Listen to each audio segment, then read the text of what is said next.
بسم اللہ الرحمن الرحیم الحمد للہ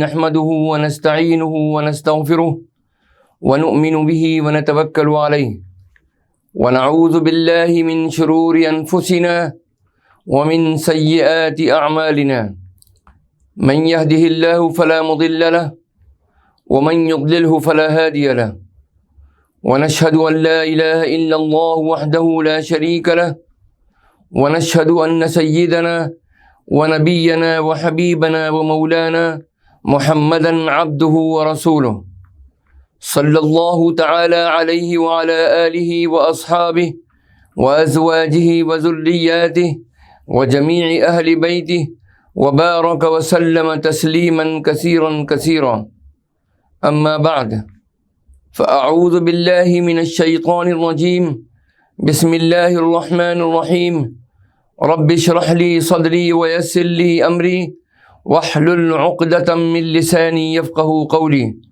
صدق الله العظيم اللهم إني أسألك بأنك أنت الله لا إله إلا أنت الأحد الصمد الذي لم يلد ولم يولد ولم يكن له كفوا أحد۔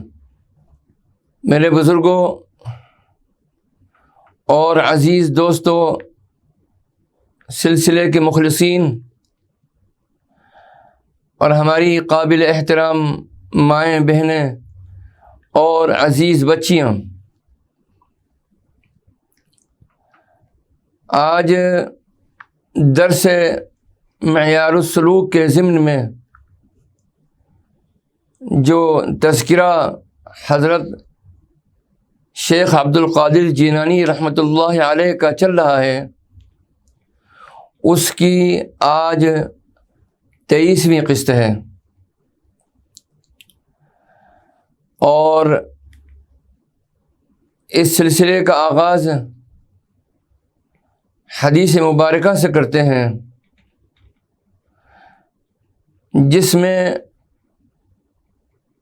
کہ بڑی فضیلت بیان کی گئی ہے صلہ رحمی کی، یعنی رشتہ داری کا پاس و لحاظ رکھنا، رشتہ داری قائم کرنا، اور رشتہ داری کے جتنے بھی آداب ہیں ان کو اپنانا، اور اسی طریقے سے قطع رحمی یعنی رشتہ داروں سے قطع تعلق نہ قائم کرنا بلکہ رشتہ داروں سے قطع تعلق نہ کرنا، اس کی جو اہمیت ہے اور اس کی جو خیر و برکتیں ہیں، اس کے متعلق مختلف احادیث ہیں جن سے یہ بات معلوم ہوتی ہے کہ جو شخص صلہ رحمی کرتا ہے اور رشتہ داروں سے تعلق قائم رکھتا ہے، اللہ تعالیٰ اس کے رزق میں برکت عطا فرماتے ہیں اور اس کی عمر میں بھی برکت عطا فرماتے ہیں۔ عن انس بن مالک رضی اللہ تعالی عنہ ان رسول اللہ صلی اللہ علیہ وسلم قال من احب ان يبسط له في رزقه وينسأ له في اثره فليصل رحمه۔ اس حدیث مبارکہ کا ترجمہ ہے جو کہ مروی ہے حضرت انس بن مالک رضی اللہ تعالی عنہ سے۔ آپ ارشاد فرماتے ہیں کہ نبی کریم صلی اللہ تعالی علیہ وسلم نے فرمایا، جس کو یہ پسند ہو کہ اس کے رزق میں کشادگی کی جائے اور اس کی موت کو مؤخر کیا جائے تو وہ صلہ رحمی کرے۔ صلہ رحمی کی فضیلت مختلف احادیث میں آئی ہے اور بکثرت اس کی فضیلت آئی ہے۔ حضرت علی رضی اللہ تعالی عنہ بیان فرماتے ہیں کہ جس شخص کو اس سے خوشی ہو کہ اس کی عمر میں اضافہ کیا جائے اور اس کے رزق میں وسعت کی جائے اور اس سے بری موت کو دور کیا جائے، تو اس کو چاہیے کہ وہ صلہ رحمی کرے۔ یعنی رشتہ داروں کے ساتھ میں حسن سلوک کریں۔ اس حدیث کی عبداللہ ابن احمد نے زوائد علی المسند میں روایت کی ہے، اور امام بزار نے اور امام طبرانی نے اور امام حاکم نے المستدرک میں بھی اس کی روایت کی ہے۔ حضرت ابو ہریرہ رضی اللہ تعالی عنہ بیان فرماتے ہیں کہ صلہ رحم کرنے سے اہل میں محبت پیدا ہوتی ہے، اور مال میں کثرت ہوتی ہے، اور عمر دراز ہوتی ہے۔ اس حدیث کی امام ترمذی رحمۃ اللہ علیہ نے روایت کی ہے۔ اسی طریقے سے حضرت عائشہ رضی اللہ تعالی عنہا بیان فرماتی ہیں کہ رسول اللہ صلی اللہ تعالی علیہ وسلم نے فرمایا کہ صلہ رحمی کرنا اور پڑوسیوں کے ساتھ میں نیک سلوک کرنا اور حسن الخلق اور ماں باپ کے ساتھ نیکی کرنا عمر میں اضافہ کرتے ہیں، اور جھوٹ رزق کو کم کرتا ہے، اور ماں باپ کے ساتھ نیکی کرنا سب سے عظیم صلہ رحمی ہے۔ حضرت ابن عباس رضی اللہ تعالی عنہما اور حضرت ثوبان رضی اللہ تعالی عنہ نے توراۃ سے روایت کی ہے، اے ابن آدم، اپنے رب سے ڈر اور اپنے ماں باپ کے ساتھ نیکی کر اور رشتہ داروں سے نیک سلوک کر، تو میں تیری عمر میں اضافہ کر دوں گا۔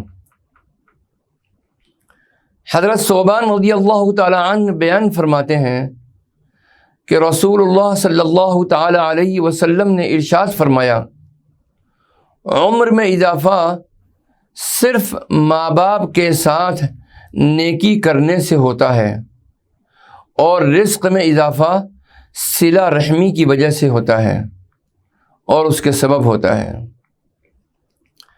اسی طریقے سے حضرت علی رضی اللہ تعالی عنہ بیان فرماتے ہیں کہ رسول اللہ صلی اللہ تعالی علیہ وسلم آپ سے اس آیت کے متعلق پوچھا گیا، یمحو اللہ ما یشاء ویثبت وعندہ ام الکتاب، یہ سورہ رعد کی 39ویں آیت ہے، جس میں اللہ تعالیٰ ارشاد فرماتے ہیں کہ اللہ جس چیز کو چاہے مٹا دیتا ہے، اور جس چیز کو چاہے ثابت رکھتا ہے، اور اصل کتاب اسی کے پاس میں ہے۔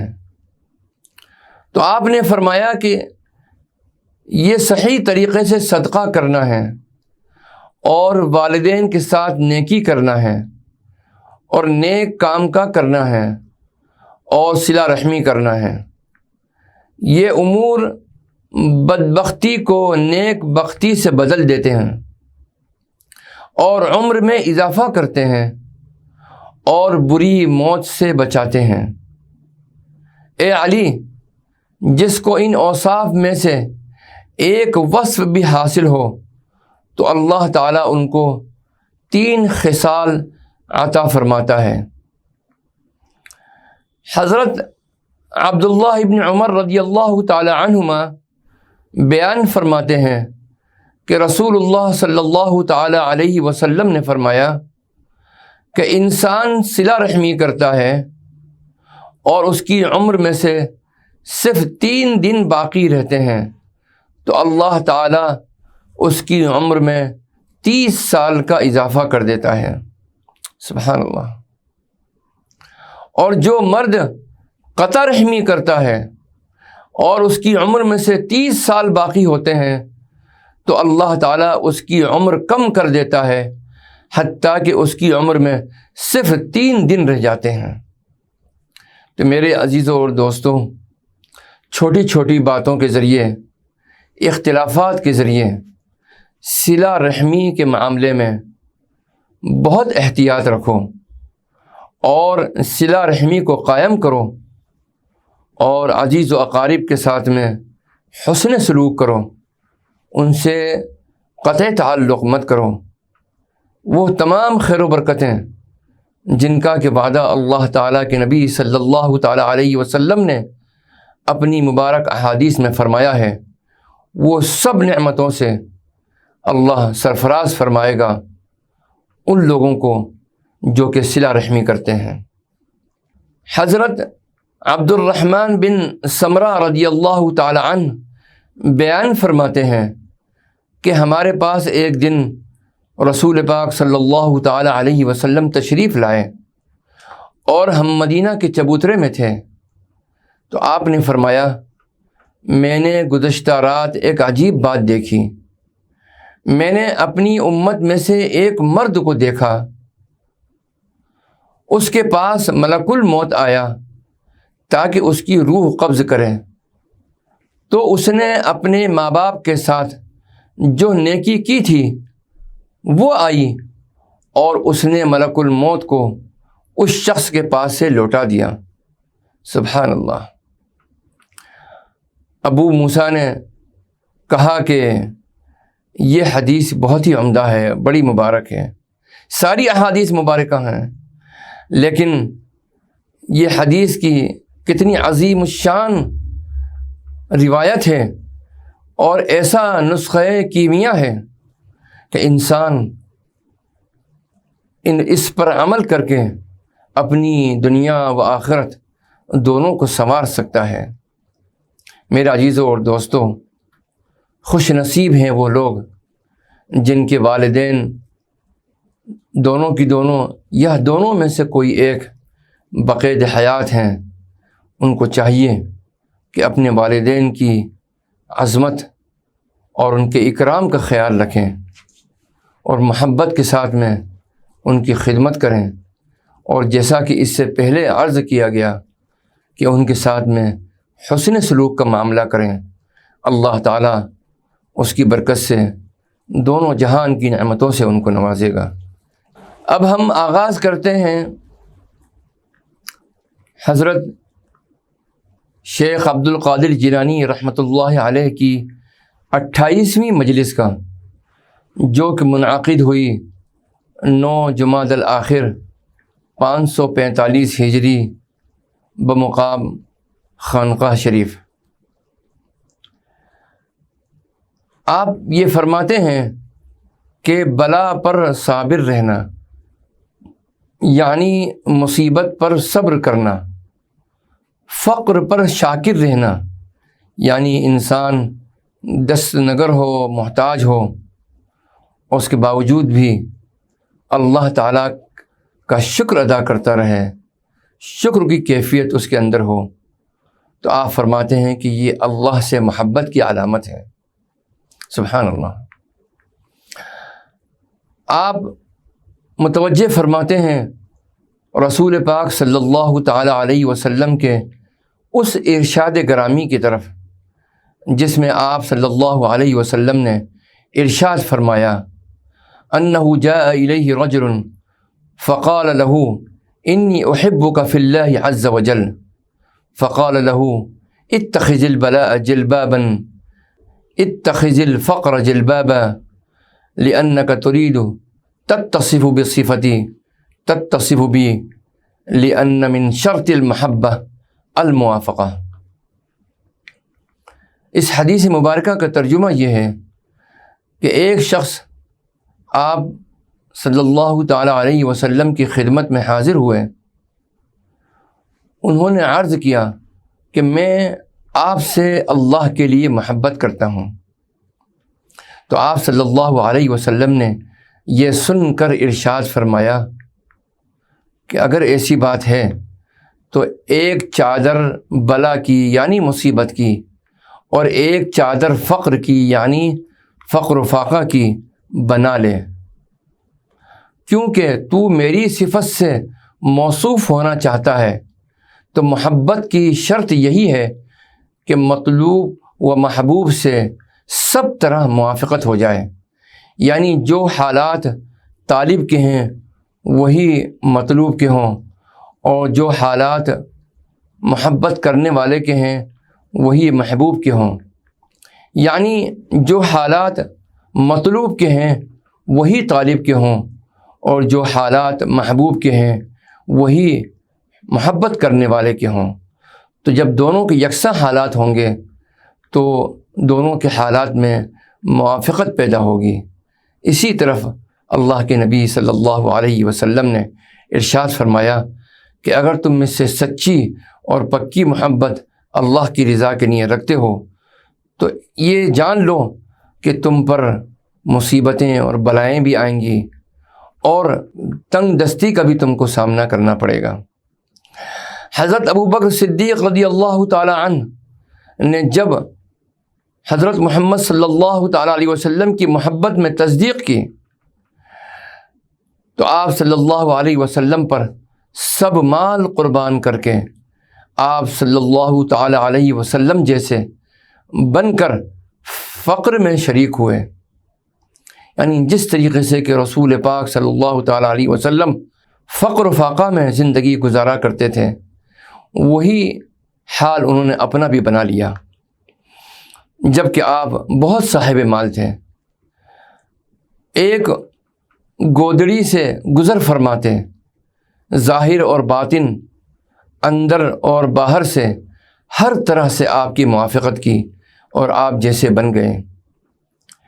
تو آپ فرماتے ہیں، حضرت شیخ عبد القادر جیلانی رحمۃ اللہ علیہ فرماتے ہیں، اے جھوٹے، تم نیک لوگوں اور اولیاء اللہ سے محبت کا دعویٰ کرتے ہو اور ان سے اپنے درہم و دینار چھپاتے ہو اور چاہتے ہو کہ ان سے قربت اور مصاحبت حاصل ہو جائے۔ عقل کرو، ایسی محبت جھوٹی ہے۔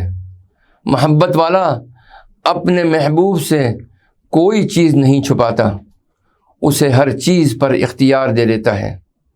فقر رسول اکرم صلی اللہ علیہ وسلم کے لیے لازم تھا اور آپ کے ساتھ لگا ہوا تھا اور آپ سے الگ نہ ہوتا تھا۔ اسی لیے آپ صلی اللہ علیہ وسلم نے فرمایا، الفقر اسرع الی من یحبنی من سیل الماء الی منتہا۔ جو شخص میری محبت کا دعویٰ کرتا ہے تو فقر و فاقہ اس کی طرف پانی کے بہاؤ سے بھی زیادہ تیزی سے اس کی طرف بڑھتا ہے۔ ام المؤمنین حضرت عائشہ صدیقہ رضی اللہ تعالی عنہا نے ارشاد فرمایا کہ جب تک رسول پاک صلی اللہ تعالی علیہ وسلم ہم میں حیات رہے دنیا ہم پر تنگ اور مقدر رہی، اور جب آپ کا وصال ہو گیا تو دنیا ہم پر ایک دم برس پڑی۔ چنانچہ فقر رسول اللہ صلی اللہ علیہ وسلم کی شرط ہے اور بلا محبت الہی کی شرط ہے۔ ایک ولی اللہ نے ارشاد فرمایا، وَكُلُّ الْبَلَاءِ بِالْوَلَاءِ كَيْ لَا يَدَّعِيَ مَحَبَّةَ اللَّهِ عَزَّ وَجَلَّ مَعَ كِذْبِهِ وَنِفَاقِهِ وَرِيَائِهِ۔ سب طرح کی بلا محبت کے ساتھ مسلط کر دی گئی ہے تاکہ کوئی جھوٹا، منافق اور ریاکار محبت کا دعویٰ نہ کر سکے۔ اے جھوٹے، تو اپنے دعویٰ اور جھوٹ سے باز آ، اپنے دماغ میں یہ وسوسہ نہ لا۔ اگر تو سچائی کے ساتھ اس میدان میں آیا ہے تو بہتر، ورنہ ہمارے پیچھے نہ لگ۔ صراف کے پاس کھوٹے سکے نہ لے کے جا، نہ وہ لے گا بلکہ تجھے رسوا کرے گا۔ سانپ اور درندے سے محبت نہ جتلا، وہ دونوں تجھے مار ڈالیں گے۔ اگر تو اماں حوا کی طرح سانپ کا زہر اتارنے والا ہے تو بلا کھٹک سانپ کی طرف قدم بڑھا۔ اگر قوت و طاقت ہے تو درندے کے منہ میں ہاتھ ڈال۔ اللہ کی راہ سچائی کی محتاج ہے اور سچائی کے ساتھ نور معرفت کی ضرورت ہے۔ معرفت کا آفتاب صدیقوں کے دلوں پر رات دن طلوع رہتا ہے، کسی وقت غروب نہیں ہوتا۔ حضرت عبد القادر جیلانی رحمۃ اللہ علیہ ارشاد فرماتے ہیں کہ بیٹا، منافقین جو اللہ کے غصے کا نشانہ بنے ہوئے ہیں ان سے رخ پھیر لے، عقل سے کام لے، اور بہت سے اہل زمانہ کے پاس نہ جا۔ وہ انسان کے لباس میں بھیڑیے ہیں۔ فکر کا آئینہ اٹھا اور اس میں دیکھ، اور اللہ تعالیٰ سے دعا کر کہ تجھے اور ان منافقوں کو اپنی ذات کی بصیرت عطا فرمائے۔ میں نے مخلوق اور خالق کو دیکھ لیا ہے۔ مخلوق کے پاس شر اور برائی پائی، اور خالق کے ہاں خیر و بھلائی پائی۔ دعا یہی ہے، اللہم سلمنا من شرورہم وارزقنی خیرک دنیا و آخرہ۔ الہی ہمیں مخلوق کی شرارتوں سے سلامتی میں رکھ، اور دنیا و آخرت میں اپنی بھلائی عطا فرما۔ میں تمہیں اپنے لیے نہیں چاہتا بلکہ تمہیں تمہارے لیے چاہتا ہوں۔ تمہاری رسیوں میں تمہارے لیے ہی بل دیتا ہوں اور مضبوط کرتا ہوں۔ تم سے اگر کچھ لیتا ہوں تو وہ تمہارے ہی فائدے کے لیے ہے، نہ کہ اپنے لیے۔ مجھے اللہ کی ذات پر بھروسہ ہے، مجھے تمہارے عطیوں کی کچھ پرواہ نہیں۔ میرے پاس نیک کمائی اور اللہ پر توکل ہے۔ میں تمہارے ہدیوں کے انتظار میں نہیں رہتا، جس طرح کی ریاکار اور منافق منتظر رہتا ہے، جو کہ تم پر بھروسہ کر کے اللہ کو بھول جانے والا ہے۔ میں تو اہل زمین کے لیے کسوٹی ہوں۔ عقل سے کام لو اور میرے سامنے اپنے کھوٹے مال کو نہ لاؤ۔ اللہ تعالیٰ کی توفیق نے مجھے اس کا اہل کر دیا ہے کہ تمہارے کھرے اور کھوٹے کی خوب پہچان کر سکوں۔ اگر تم نجات چاہتے ہو تو میرے ہتھوڑے کا آہرن بن جا، تاکہ تمہارے نفس سے حرص اور عادت اور شیطان تمہارے دشمنوں اور برے ہم نشینوں کا سر کچل ڈالوں۔ ان دشمنوں پر اللہ کی مدد چاہو۔ فاتح اور منصور وہی ہے جسے ان پر مدد دی جائے، اور محروم وہی ہے جو انہی کا ہو رہے۔ آفتیں بہت ہیں اور ان کے اتارنے والا ایک ہے۔ بیماریاں کثیر ہیں، طبیب ایک ہے۔ اے بیمار نفس والو، اپنے نفس طبیب کے حوالے کر دو۔ جو کچھ وہ کرے اس پر تہمت نہ دھرو، وہ تم سے زیادہ مہربان ہے، وہ تمہارے نفسوں سے بھی زیادہ تم پر مہربان ہے۔ اس کے سامنے بے زبان بن کر رہو، جھگڑا نہ کرو۔ اس عالم میں تم دنیا اور آخرت کی بھلائی حاصل کر لو گے۔ اولیاء اللہ بڑی خاموشی اور بڑی گمنامی اور بڑی مدہوشی میں رہتے ہیں۔ جب وہ درجہ کمال کو پہنچ جاتے ہیں اور وہ اس پر ثابت قدم رہیں تو اللہ تعالیٰ انہیں قوت گویائی عطا فرما دیتا ہے، جس طرح قیامت کے دن جمادات کو گویائی عطا فرمائے گا۔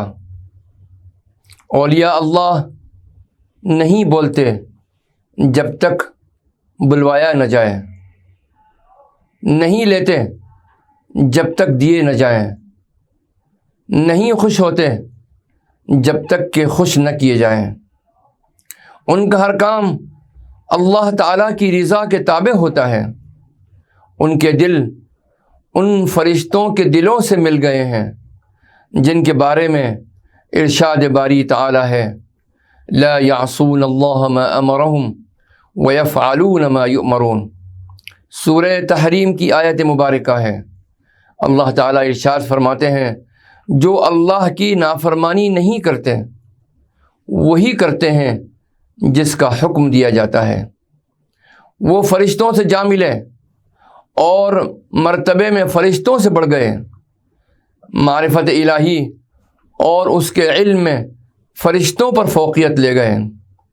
فرشتے ان کے تابع دار اور خادم ہیں۔ وہ اولیاء اللہ سے فائدہ لیتے ہیں کیونکہ اہل اللہ کے دلوں پر حکمتیں مسلسل اترتی رہتی ہیں۔ ان کے دل سب آفتوں سے محفوظ ہیں۔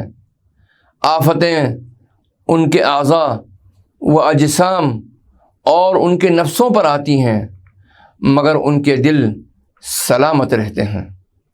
اگر تم بھی ان کے مرتبے و مقام کو پانا چاہتے ہو تو پہلے اسلام کی حقیقت کے بارے میں پوچھ اور اسے لازمی اختیار کر، پھر ظاہری و باطنی گناہوں کو چھوڑ اور ان سے دور ہو جا، پھر مکمل تقوی اختیار کر، پھر دنیا کے حلال و مباح میں بے رغبتی اختیار کرو، پھر اللہ کے فضل کے ساتھ بے پرواہ ہو جاؤ، پھر اس کے فضل میں زہد اور اس کے قرب میں بے نیاز ہو جاؤ۔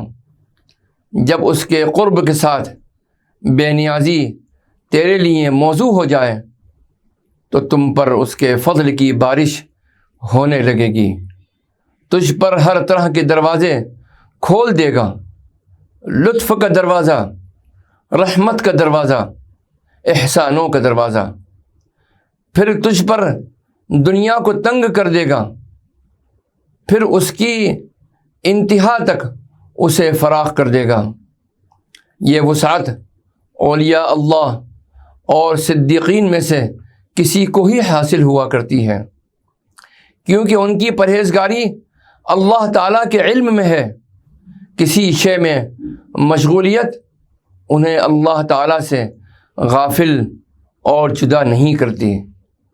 اکثر اولیاء اللہ پر دنیا تنگ ہی رہتی ہے، اس لیے کہ اللہ تعالیٰ انہیں اپنے ہی لیے فارغ رکھنا چاہتا ہے، اپنے قرب اور اپنی ہی طلب میں رکھتا ہے۔ وہ ہر دم اس کی طرف ملتفت رہتے ہیں، متوجہ رہتے ہیں۔ ما سوی اللہ سے ان کا کوئی واسطہ نہیں رہتا۔ بفرض محال اللہ تعالیٰ اگر انہیں دنیا عطا فرما دیتا تو وہ اس میں مشغول ہو کر اللہ تعالیٰ سے غافل ہو جاتے ہیں۔ اہل اللہ کے لیے فقر اور تنگ دستی اکثر غالب رہے ہیں، یعنی کشادگی اور فراخی ان کے لیے نادر و نایاب ہیں، اور نادر پر کسی طرح کا حکم نہیں لگ سکتا۔ حضور صلی اللہ تعالیٰ علیہ وسلم کا زہد نہایت ہی کامل ہے۔ رسول اکرم صلی اللہ تعالیٰ علیہ وسلم انہی چنیدہ لوگوں میں سے ہیں جن پر دنیا پیش کی گئی۔ آپ صلی اللہ علیہ وسلم خدمت الہی میں لگے رہے اور دنیا میں مشغول نہ ہوئے۔ کامل زہد اور کامل اعراض کی بنا پر آپ صلی اللہ علیہ وسلم دنیاوی لذائذ کی طرف متوجہ نہیں ہوئے۔ آپ پر زمین کے کل خزانوں کی کنجیاں پیش کی گئیں، آپ نے یہ کہتے ہوئے واپس کر دیں، رب احینی مسکینہ و امیتنی مسکینہ واحشرنی مع المساکین۔ اے میرے رب، مجھے مسکین بنا کر زندہ رکھنا اور مسکین رکھ کر مجھ کو موت دینا، اور مسکینوں اور محتاجوں کے ساتھ ہی میرا حشر فرمانا۔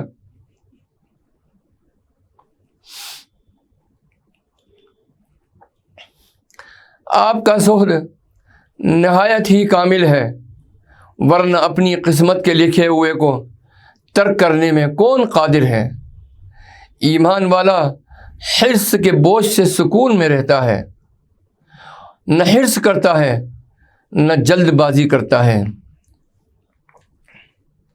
اپنے دل سے دنیاوی چیزوں کی خواہش نکال دیتا ہے اور باطن میں بھی ان سے بے پرواہی کرتا ہے اور حکم الہی کی تعمیل میں رہتا ہے، یہ سمجھ لو قسمت کا لکھا جاتا نہیں، خود طلب کرنے سے کیا فائدہ، رزق خود بخود پیچھے چلا آتا ہے اور بڑی عاجزی سے قبولیت کر لینے کا سوال کرتا ہے۔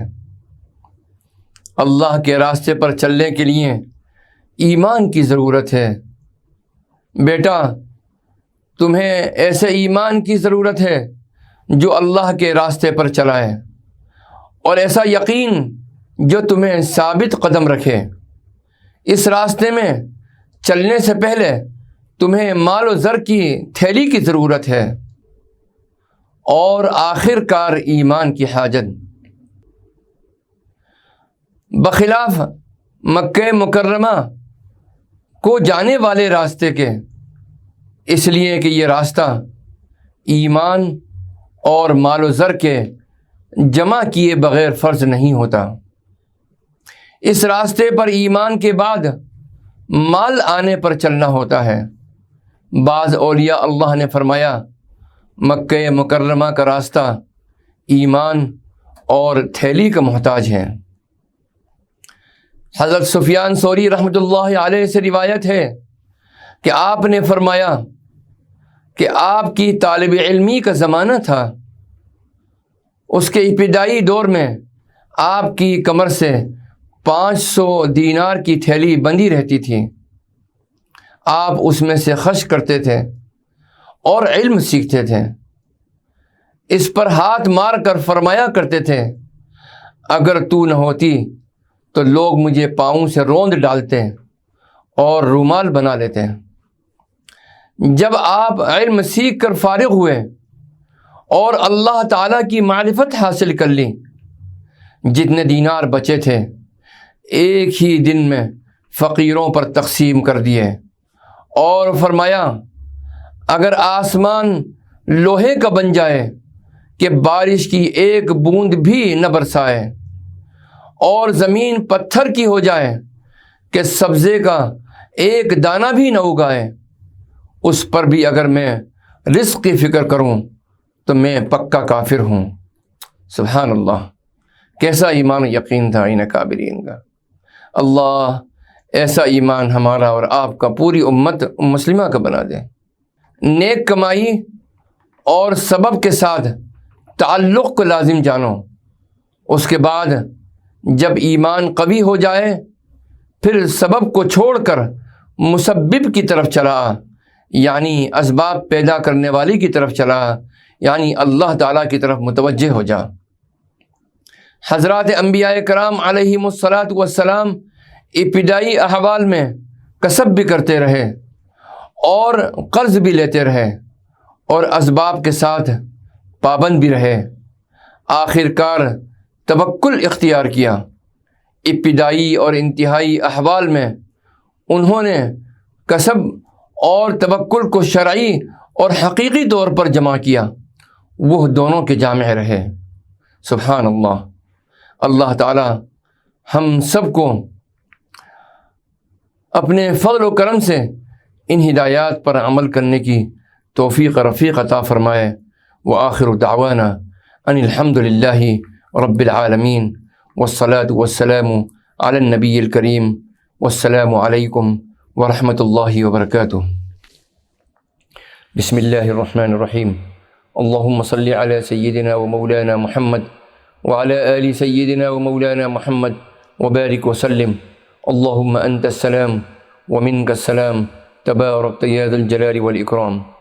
ربنا علیک توکلنا وإلیک انبنا وإلیک المصیر۔ اللہم وفقنا لما تحب وترضى واغفر لنا وللمؤمنین والمؤمنات۔ ربنا علیک توکلنا وإلیک انبنا وإلیک المصیر۔ اللہم انا نسألک من كل ما سألك منه نبيك وحبيبك محمد صلى الله عليه وسلم، ونعوذ بك من شر ما استعاذك منه نبيك وحبيبك محمد صلى الله عليه وسلم، وأنت المستعان ولا حول ولا قوة إلا بالله، ربنا تقبل منا إنك أنت السميع العليم وتب علينا إنك أنت التواب الرحيم وصلى الله تعالى على خير خلقه سيدنا محمد وعلى آله وأصحابه أجمعين برحمتك يا أرحم الراحمين.